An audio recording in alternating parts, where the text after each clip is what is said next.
Hi, I'm Marcus Fairs, founder and editor-in-chief of Dezeen, and we're here at the Virtual Design Festival with Fritz Hansen to celebrate the 100th anniversary of the birth of the great Italian designer Vico Magistretti. Magistretti designed a chair, the Vico Duo, for Fritz Hansen, and to discuss the legacy of the designer and the chair itself, which is being reissued this year, we have Christian Andresen, who's head of design at Fritz Hansen.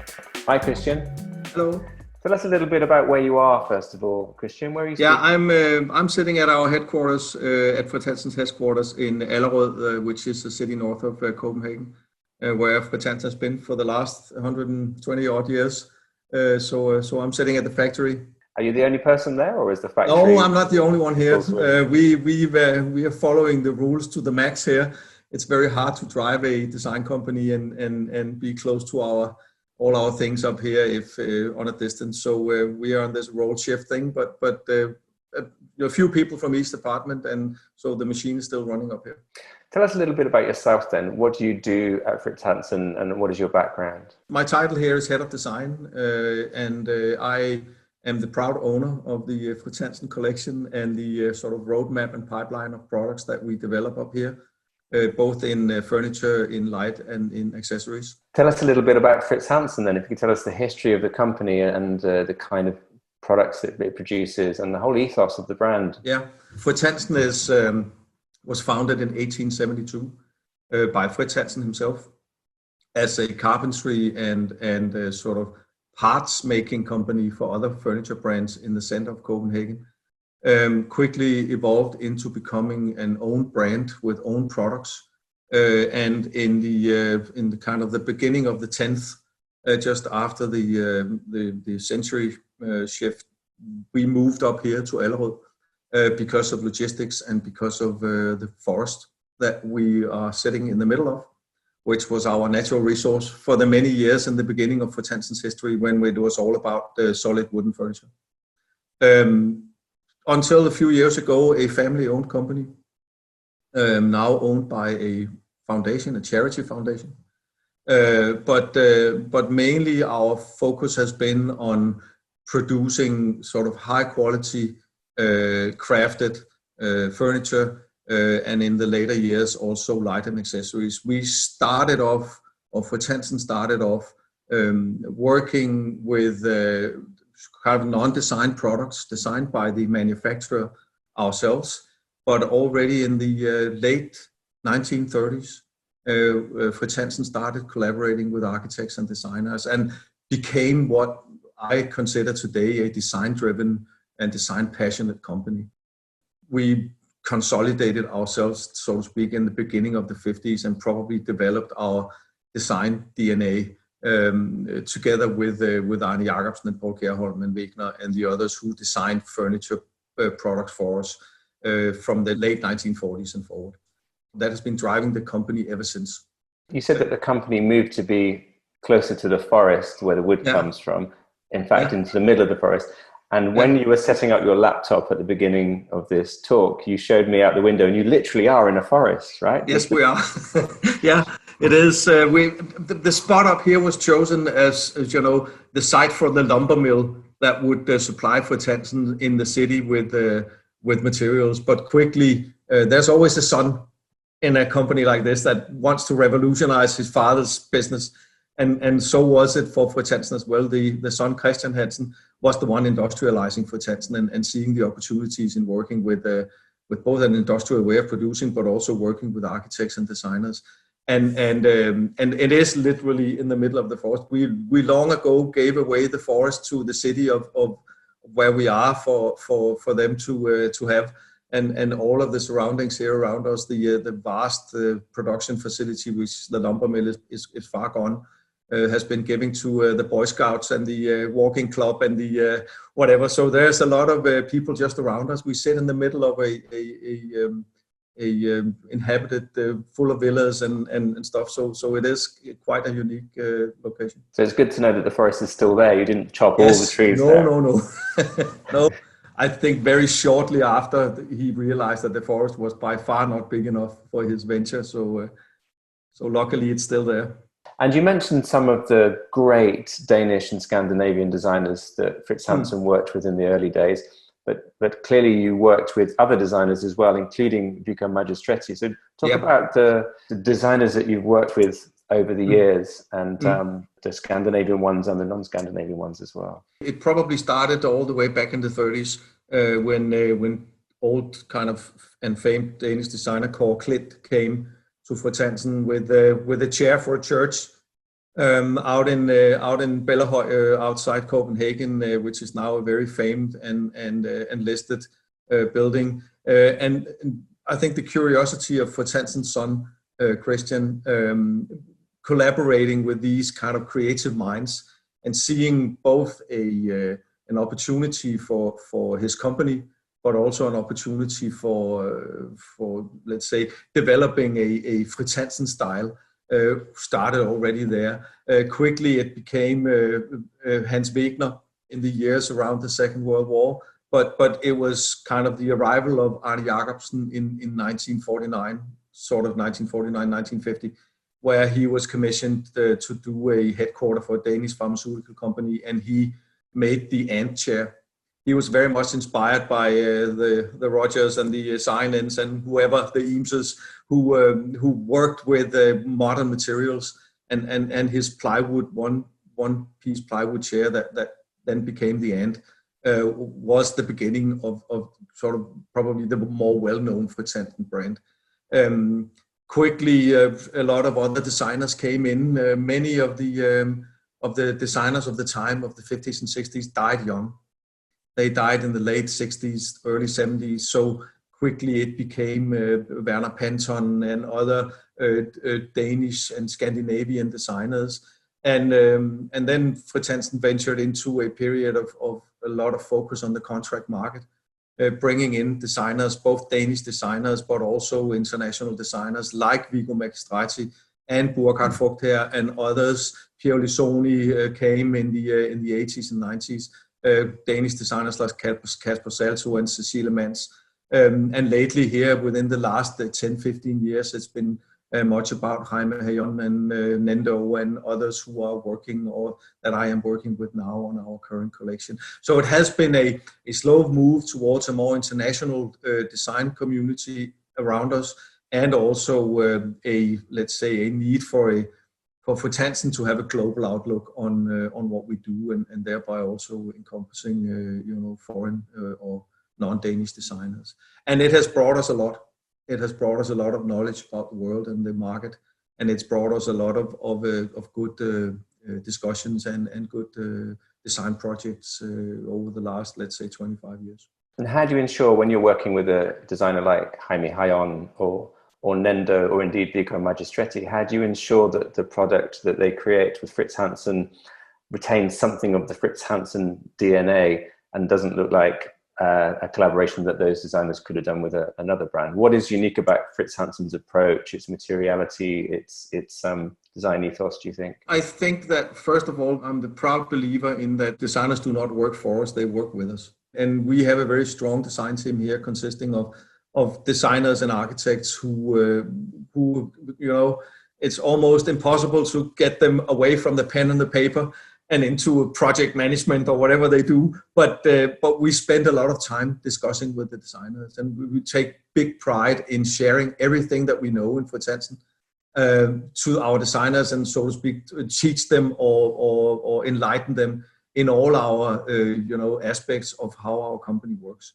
Most importantly, I try to share a lot with them in the beginning when we either scope a project for a designer or we ask a designer for a specific job, that they understand our design DNA and they understand our way of operating. And mainly our design philosophy consists of three simple words. It's about functionality, it's about rationality, and it's about emotions. And the last one is the most important one for me. All the discussions about how products operate and how they work, and ergonomics and productability and all that, that's for our project to ensure. But I spend a lot of time on the emotional part of what we do. We have discussions about the serenity and truth and Danish and other words that we use to kind of measure if the design lives up to our expectations. And some years ago, we tried to do an exercise where we describe some of our sort of heritage and classic products. And those words, we would try to see when we did a design project, if the new product lived up to those kind of words and those kind of sentences. And it was an interesting exercise because how do you end the discussion about serene or pure or true or aged with beauty or whatever some of the words that we use? It is much about material, and we are much about a unique sort of idiom and shape in our products. They are sculptural, most of them, and it's been driving the Fritz Hansen design DNA ever since Arne Jacobsen, I think. So asking a designer like Jaime Hayon might be another way or a sort of a weird combination. But Jaime is a unique sculptor. He's a ceramist. He works with shape and form. He understands proportions, and it just took a little while to get him into the toolbox of furniture, and he was able to interpret our kind of sculptural design feel into the products that he made for us in the zeros and the tens. Let's talk about Vico Magistretti then. Yeah. First of all, could you tell us who Vico Magistretti was? Why was he so important? Maybe he was one of the great Italian designers from the 20th century, wasn't he? Yeah, he was. Born in 1920 in an architect family of both father and grandfather being architects.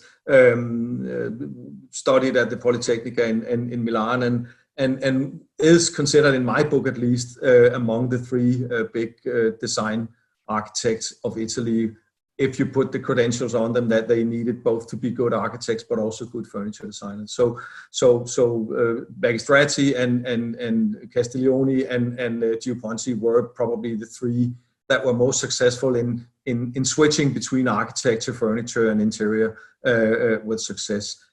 Good proportions, simple geometry, very few but good materials, and a good understanding of the company that he worked for.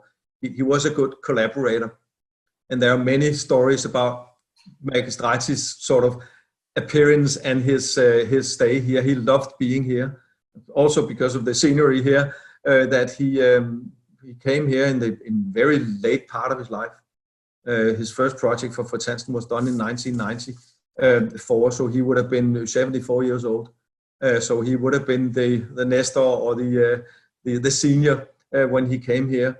Worked with us for those 6-7 years up until the beginning of 2001, and sadly died in 2006. But he could ooze from all his knowledge to us with the projects that he did for us. Very hard tasks that we gave him at that time. So he is in my opinion, one of the true Italian functionalistic and sort of industrial designers that had a great take on us when he worked for us. Did you meet him personally? No, never. I heard so many stories, and I'm envious about all the stories that I heard. We have a lot of pictures in our archives of him sitting on chairs and drawing on the floor. He had a hard time walking when he was old. So he sat on a chair, and he always wanted to sit on a special chair. And then he put the paper on the ground or on the floor, and then he had a long, sharp pencil, and then he drew 1-to-1 on the floor, sitting in a chair from like 9-ish till around 11. Then he had a lunch, and then he had a nap at the office. At a Paul Kjærholm daybed here, he had a nap at the office for an hour, and then he came back and started drawing again. So it was almost like he lived here when he did the projects, and those stories are just so amazing that you really wanted to be there. And there are any other stories that are part of the Fritz Hansen legend now about Magistretti? What was he like as a person? How did he? He was considered, I think, at least from the stories that I heard from our CEO who was here at the same time as him, that he was a very kind of mellow and he had this little smile on his lip all the time. I think he really enjoyed that the task that was given to him was hard. He was to do the chair that should come up to the same height as the Sevener chair or the Arne Jacobsen chair. The project was deliberately made so that it was, if the world suddenly does not like the Arne Jacobsen furniture anymore, the Vico chair should be the solution. So I think he was confident, but also proud that that we gave him that task. And how did the collaboration with Magistretti come about in the first place? How did Fritz Hansen get in touch with him? Was there already a relationship? And you talked about the brief. My predecessor, or the predecessor before him, Bjørn Stegger, was a big fan of Magistretti and a big fan of Italy, and always wanted to see if it was possible for Fritz Hansen to have a collaboration with an Italian designer. Understanding the sort of the period of the late 80s, beginning of the 90s, where a lot of things happened in Italy and a lot of things happened in Italian design, which suited Fritz Hansen's sort of quest for the more functional and maybe the more sort of contracty furniture pieces. And it was simply a meeting in Milan, where I think it was in a part of a Salone deal down there, that they met up and invited him up here for a talk, and the project started, and the first project he did for us came in 1994 and was just called the Vico chair, a 4-piece plywood chair with a steel frame. And then in 97 he was contacted again, and that's when the Vico Duo chair was designed. And then he did another project in 1999 called Vico. We always called them Vico. It was called Vico Solo, but the Vico chair and the Vico Duo chair were by far the most successful. At a certain point, when the Vico Duo chair was produced, we produced 70,000 of them a year. So quite impressive. So tell us more about the Beco Duo chair then. What is it? Yeah, it is. He got the assignment in 97, 96, and was asked to try to do a 1-piece plywood chair, like the Sevener and the Grand Prix and the Ant chair. And he came about with the idea that he was going to change the kind of dynamic of how the chair looked. Typically Italian 90s style, it should move a little, it should have a little speed in its kind of design language, and be a little bit more kind of soft in its curve, but then stick to a much simpler squarish form on the seat. A very quick project, done very quickly, because he tapped into a vocabulary and a production method that was so close to our core that the project was actually done fairly quickly and introduced in market fairly quickly with quite some success. So it's been in our archive all along, all the way since 1994. Simple would be my best word. Extremely comfortable, because he challenged the thickness of the chair. We make chairs that are kind of 8-9 millimeters thick, and he wanted a thinner chair, so you were able to kind of flex in the chair when you sat in it. And that is what the comfort is in the plywood chair. And it's 100 years since Magistretti was born, and to celebrate that, you're reissuing the Yes, the Duo. we are. Here in 2020, it is his 100 year. He was born on the 6th of October, 1920. And we are celebrating him together with the Magistretti family by reissuing the Vico Duo chair. We've done some, together with the Fondazione and together with Margherita, his granddaughter, a few alterations of the chair, bringing it up to 2020 standards. People grow in height, and the chair had to grow 2 centimeters, and all of those standard things that happens with old designs that need to be reissued. We changed a little bit of the comfort of the chair, and we did some tweaks to the armrest and stuff. But other than that, it is very true to his original design. And we are reissuing it here in 2020 in 2 versions, a non-arm and an arm version. The non-arm version never saw the light of day. I only had 1 prototype in the basement in a white cardboard box from the Vico days.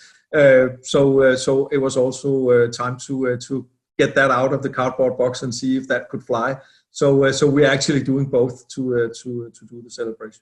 And that version was actually designed by Magistretti himself, but just never. Yeah. He moved the back legs and chopped off the armrest and stuff. It was very kind of simple, but it works, and it's a cute stacking chair. And in terms of the launch, how will that happen? Is this the launch, or is there going to be? No, yeah, the launch was done because of all this, what's going on right now. The launch was supposed to be now here. We would have shown it at Salone in Milan at our showroom, and we then decided when the Salone was postponed and everything, we decided to do a launch of it straight into market through the marketing channels, and we see great interest, and we hope that whenever the world is back to some kind of traffic in our world, we will do some events and some stuff. Probably still do an event in Italy if we can make that work later on in the year.